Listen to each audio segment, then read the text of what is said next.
পালিয়ে যাবো ঠিকই, কিন্তু বেগম সাহেবা ইব্রাহিম ভাই, আজ থেকে তোমাকে আমি কথা দিলাম, বেগমের সাহেবের ভার আমি খুলে দিলাম। যতক্ষণ পর্যন্ত এই চালকের গায়ে এক বিন্দু রক্ত থাকবে, ততক্ষণ পর্যন্ত দেব না। বেগম সাহেবের গায়ে একটা কাটা রাজ্য রাখবে, যদি কোনো সরকার আছে তাহলে আমি নিজে হাতে তাকে রুখতে পারি।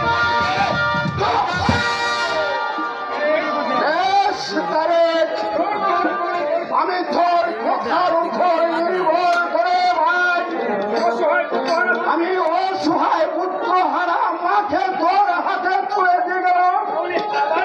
আর যদি বাঁচি তাহলে এইভাবে সেজে দেখে, আর নইলে